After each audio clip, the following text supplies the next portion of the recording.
안녕하세요, 여러분. 세상을 바꾸는 사람들의 영상 굽는 말에 오신 걸 환영합니다. 오늘은요, 이 시대의 효입니다. 여러분, 효에 대해서 많은 생각을 해 보셨나요? 네. 효라는 건 정말 중요한 것 같습니다. 특히 우리나라에서는 더요. 그런데 이 효 문화가 바뀌고 있다라는 생각이 듭니다. 옛날에는 저희 부모님만 해도 할머니, 할아버지 모시고요. 고모, 삼촌까지 같이 해서 같이 살았었어요. 대가족이었죠. 그런데 어느 날부터는 핵가족화가 되더라고요. 네, 그래서 이제는 할머니, 할아버지가 따로 사는 경우도 많고요. 엄마, 아빠, 그리고 자녀분들만 살지요. 간혹 가다가는 또 자녀 없이 부부만 살기도 합니다. 그러면서 많은 사람들이 이제 일을 하죠. 부부가 다 같이. 그래서 부모님을 모신다라는 의미보다 아이가 있으면 부모님의 아이도 봐주고 이런 식으로 문화가 바뀌어 가는 것 같습니다. 효라고 생각할 때 기본적으로 어떤 생각을 하시나요? 부모님한테 잘하는 거. 근데 잘하는 게 뭘까요? 용돈 많이 드리는 거일까요? 용돈도 드리면 좋죠. 그죠? 음, 그래요. 저는 제 동생들에게 이야기를 합니다. 예, 그러니까 결혼해서 와이프랑 아이들이랑 잘 사는 게 1순위가 되어야 하고, 예, 그 다음에 부모님께 이렇게 하는 게 그게 2순위가 되어야 한다. 그 이유는 너희들이 잘 살고 있지 않으면 부모님이 많이 슬퍼하실 수도 있잖아요. 아닌가요? 저는 그렇게 바라보았습니다. 네. 자기 자리에서 제 할 일을 하면서 부모님께 연락도 드리고 자주 찾아뵙기도 하고 형제끼리 우애도 있고 이런 게 효가 아닌가 그렇게 생각하고 있습니다. 여러분은 어떠신가요? 우리 오늘 이 시대의 효에 대해서 한번 공부해 봐요.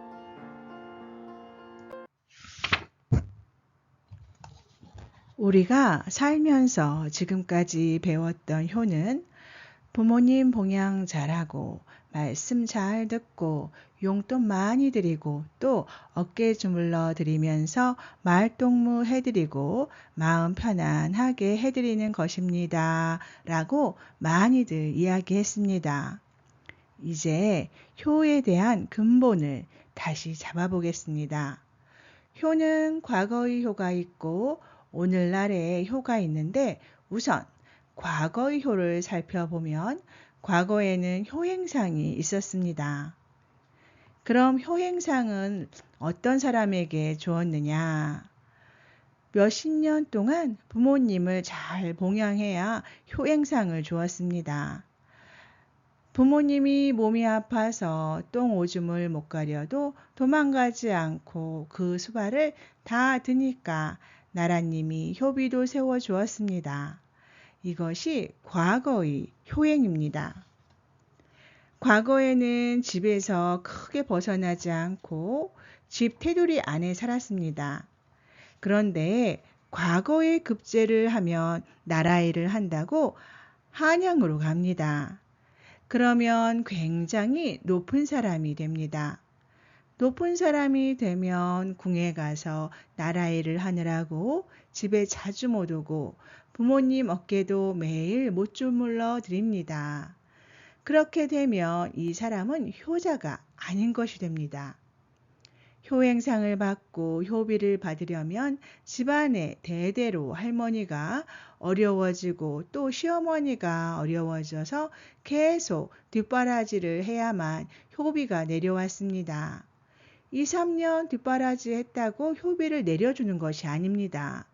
윗대부터 시작해서 계속 이런 식으로 부모님을 봉양하고 있어야 효비를 준다는 말입니다.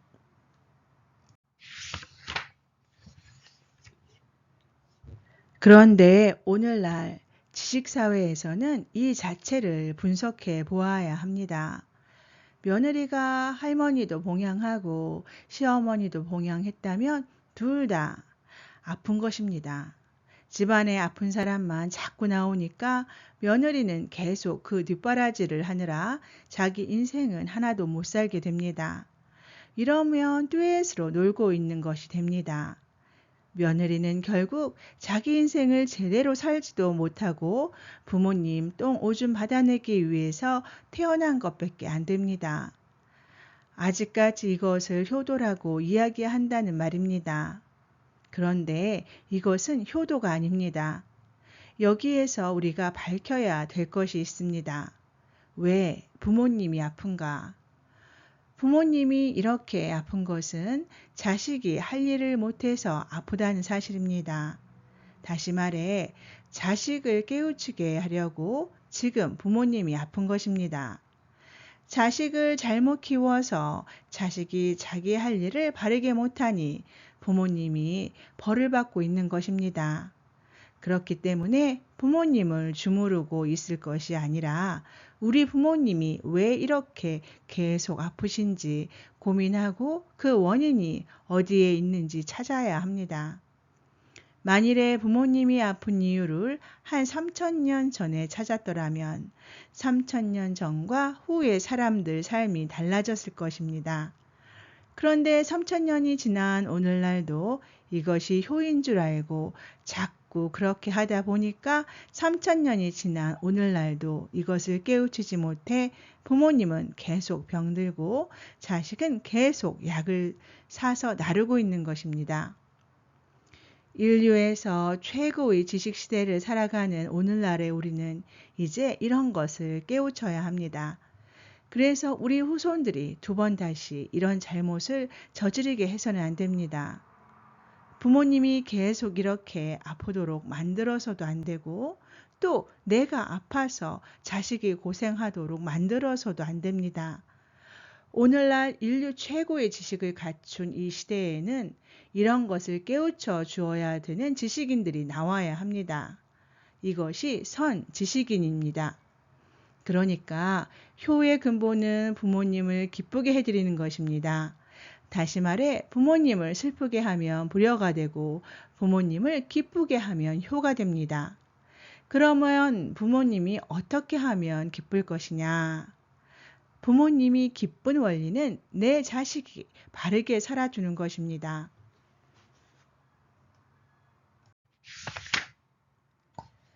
자식이 부모에게 효도하는 것도 단계가 있습니다. 자식이 아주 질량 좋은 일을 해서 이 사회를 위해 널리 득되게 살고 사람을 이롭게 하면서 존경을 받으면 부모님이 기쁘겠지요. 그런데 내 자식이 공부를 시켜서 잘 키워 놓았는데 부모님 옆을 안 떠나려고 합니다. 궁에서 임금님이 나라 일을 좀 하라고 들어오라고 하는데 나는 효도를 해야 돼. 그래서 부모님 곁을 못 떠납니다. 라고 하면서 부모님 곁을 지키고 있으면 부모님이 기쁘겠어요? 슬프겠어요? 이러면 부모가 슬퍼집니다. 그리고 부모가 아파져요. 왜? 내 자식을 공부시켜서 질량 있는 사람으로 키웠다면 자식은 큰 일을 하러 떠나 주어야 합니다. 집안에서는 큰 일을 못합니다. 그러니 떠나 주어야 한다는 것입니다. 작은 일을 하면 집에서 가까운 곳으로 떠나고 큰 일을 하면 멀리 떠나는 것입니다. 그래서 더 큰 일을 하면 국제적으로 쫓아다니느라 집에 자주 들어올 수 없지만 동네 일을 하면 매일 출퇴근이 됩니다. 국제적으로 크게 이로운 일을 하면서 살면 국제사회에 나가서 할 일이 많기 때문에 국내에 잘 들어오지 못하니까 부모님 옆에 많이 있을 수 없게 됩니다. 그렇지만 내 자식이 사회를 위해서, 나라를 위해서, 인류를 위해서 큰 일을 하니까 이 나라가 살기가 좋아지고 백성들의 삶이 질적으로 좋아집니다. 그러면 사람들로부터 존경을 받게 되고 내 자식이 존경을 받게 되면 부모님이 기쁩니다. 그래서 이렇게 해서 효를 하는 것입니다. 효는 부모님을 기쁘게 해드리는 것인데 그렇게 하는 제일 정확한 방법은 내 자식이 잘 성장하여 이 나라를 위하고 백성을 위하고 나아가 인류를 위해서 득되게 살고 널리 이롭게 하며 살아줄 때 부모님은 즐겁고 기쁘고 행복하게 됩니다.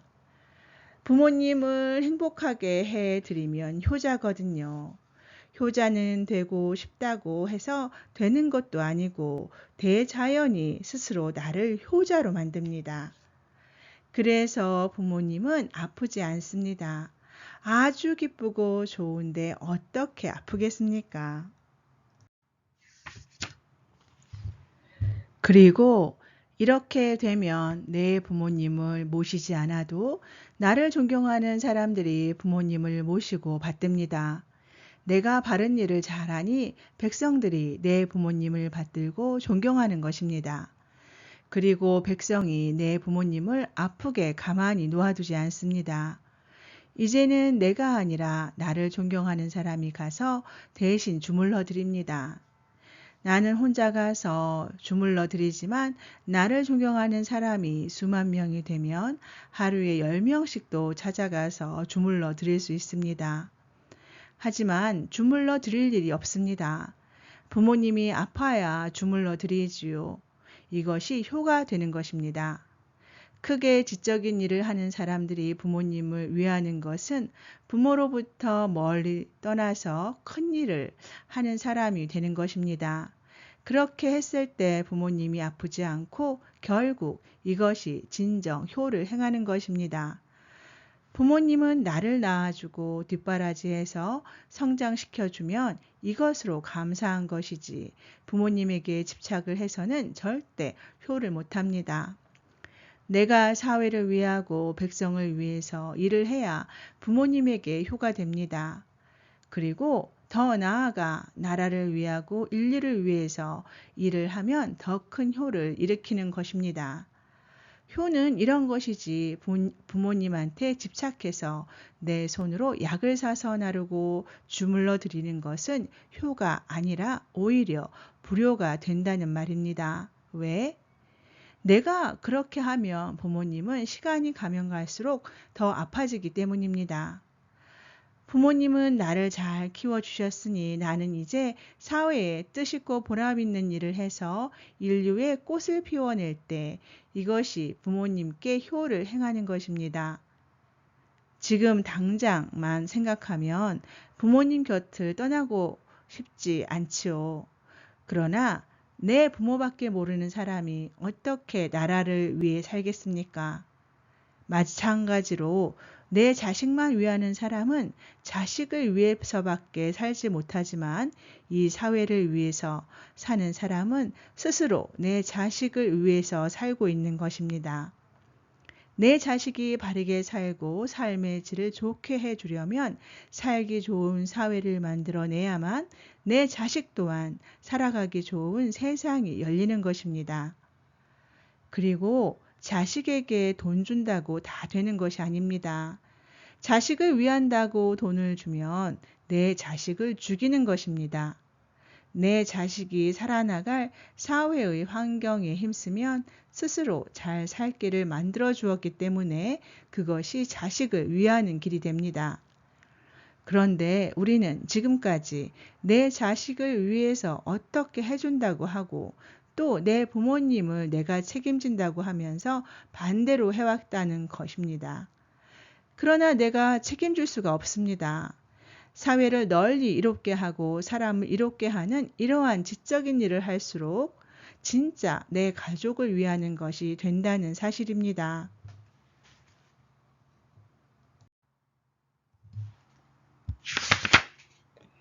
질문 드리겠습니다.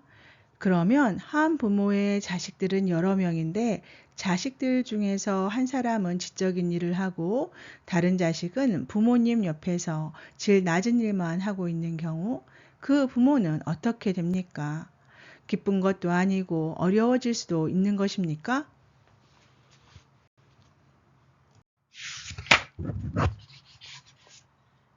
이것을 풀려고 들면 한참 풀어야 하겠지만 조금 만져봅시다.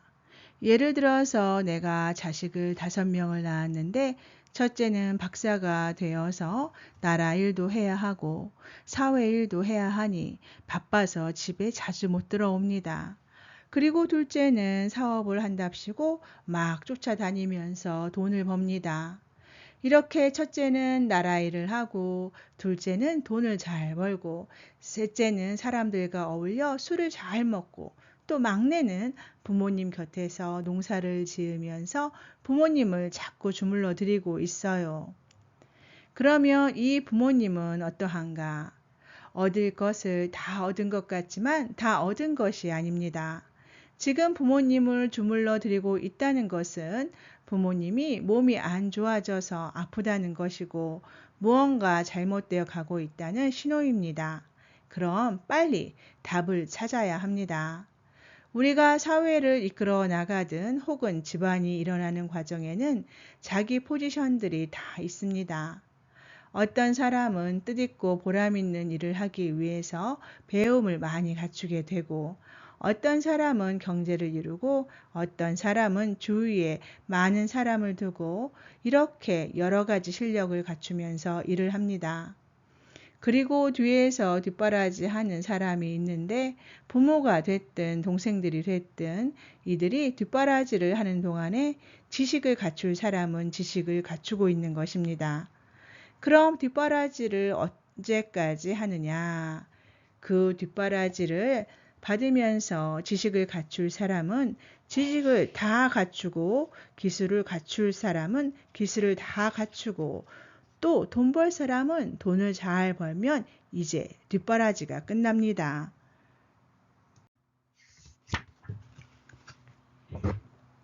뒷바라지는 앞에서 전부 다 힘을 만들 때까지 하는 것입니다. 오늘날 사회는 정확하게 그렇게 만들어져 있습니다.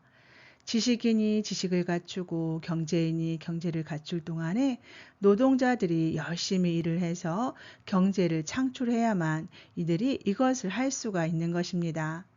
한 지방과 나라는 똑같습니다. 고생을 하면서 뒷바라지 할 때는 앞에 사람들이 힘을 키우고 있을 때입니다. 그리고 뒷바라지가 다 끝날 때쯤이면 이 힘은 다 키워졌으니까 뒷바라지를 받으면서 힘을 키워낸 사람들이 그동안 뒷바라지한 사람들을 챙겨야 합니다.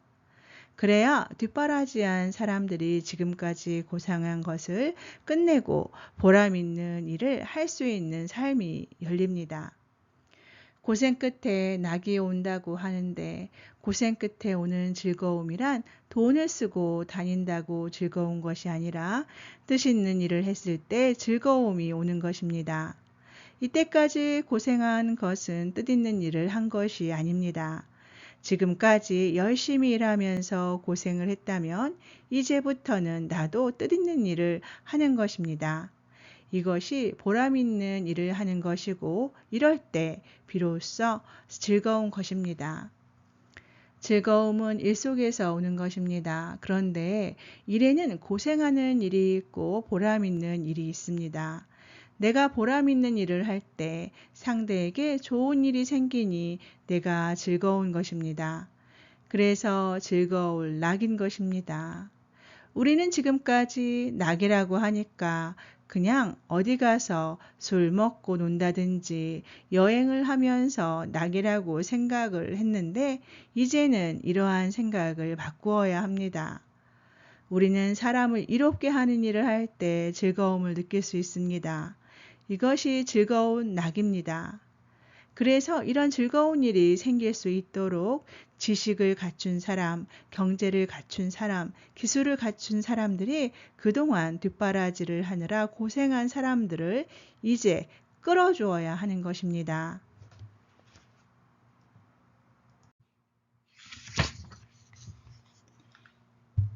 이렇게 할 때 우리 부모님은 어떻게 돼요?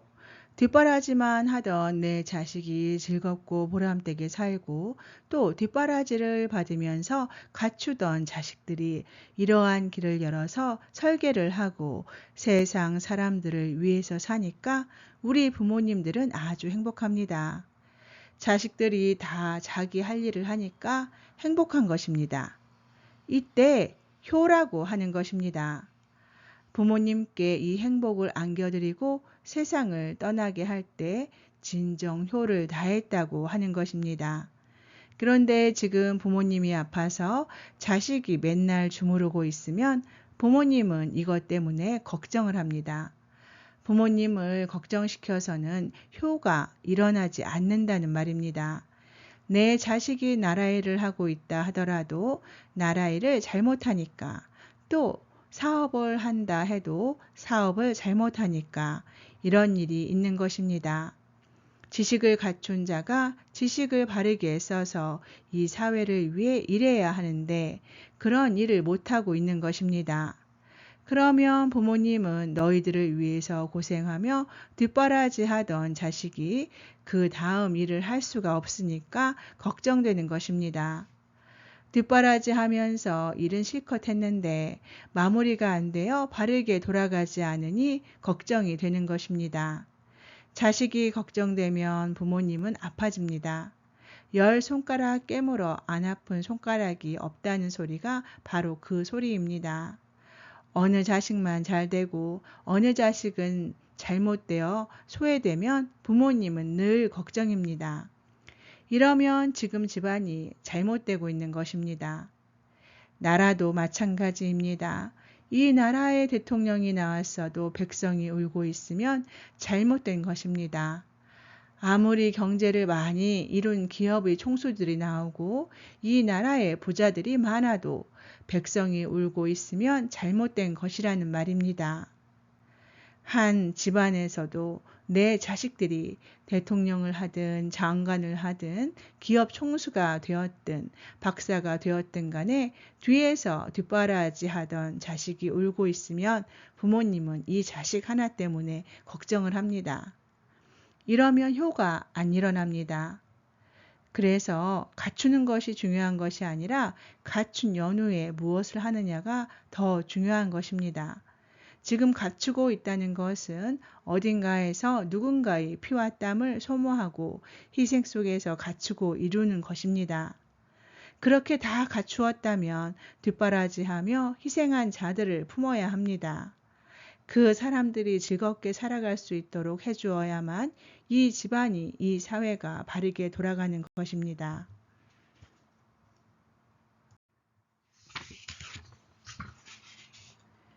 고생 끝에는 분명히 낙이 있어야 합니다.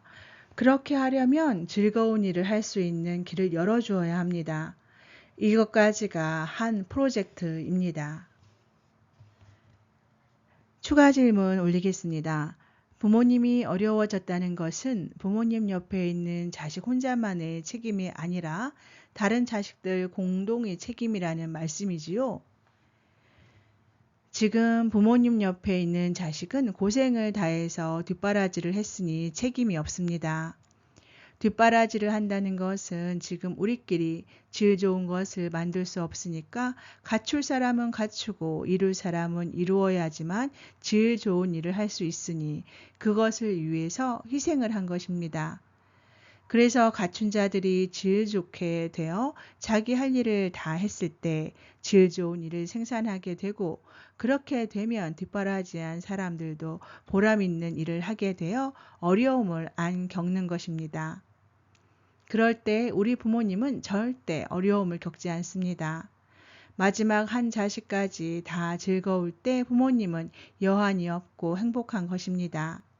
이것이 효의 근본이 되는 것입니다. 오늘날 이 숙제를 풀어내야 합니다. 이런 원리를 나중에 이 사람에게 물으면 답까지 내서 다 풀어줄 것입니다. 이 사회가 지금 어떠한 일을 하지 못하고 있기에 사회에서 이런 일이 일어나고 있는 것까지도 다 풀어준다는 말입니다. 한 가지 답을 정확하게 아는 사람은 모든 답을 아는 것입니다. 모든 답을 알기 때문에 한 가지를 아는 것이 아니라 한 가지를 정확하게 안다는 것은 이 세상의 모든 답을 정확하게 안다는 소리입니다.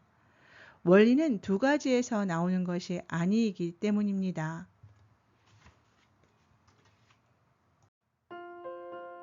지금까지 이 시대의 효였습니다. 여러분, 효라는 거 우리가 생각한 것만큼 그렇게 간단한 문제가 아닌 것 같습니다. 부모님한테 잘하고 용돈 드리고 자주 찾아뵙고 이게 효인 줄 알았는데 지금 제가 낭독을 하고 나니까 저의 마음이 바뀌었습니다. 정법 공부를 하고 나서 효란 이런 거구나. 내가 알던 효가 아니었구나를 알게 되었습니다. 누군가가 지식을 쌓고 앞서서 일을 하기 위해서는 누군가의 뒷바라지가 필요하지요. 그러면 먼저 힘을 갖추는 동안 누군가 뒷바라지를 하면 그 뒷바라지를 한 사람을 위해서 갖춘 사람들은 무언가를 해내야 합니다. 그래야 모두 다 행복할 수가 있으니까요. 그렇게 되었었을 때 부모님이 진정으로 행복할 수 있다. 이러한 이야기네요. 그런데 이걸 갖다가 근시안적으로 생각하면 되는 문제는 아닌 것 같습니다. 내가 하니까 내 동생이 내가 지식을 갖췄고 사업을 하니까 내가 동생한테 돈을 주어야지 이게 아니라 사회를 위해서 나라를 위해서 큰 일을 하라는 뜻으로 받아들이고 크게 풀었을 때 그 범위에 그 크게 푼 거 안에서 동생이 그리고 나를 위해 희생한 사람이 잘 된다라는 뜻인 것 같습니다.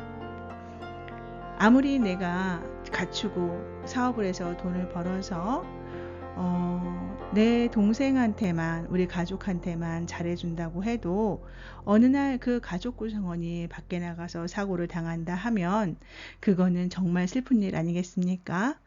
사회는 전체가 다 같이 인류는 전체가 다 같이 돌아간다고 보아야 할 것 같습니다. 그렇기 때문에 너무 우물 안의 개구리처럼 생각을 편협하게 하지 말고 우리 크게 생각하는 사람이 되어야 할 것 같습니다. 네, 여러분 마지막으로 책 소개해 드리겠습니다. 정법 강의 더하기 노트 제3권이고요. 말하니 진정, 엮으니 발행처 주식회사 정법시대입니다. 여러분 오늘도 정말 감사드립니다. 즐겁고 기쁜 하루 만드세요.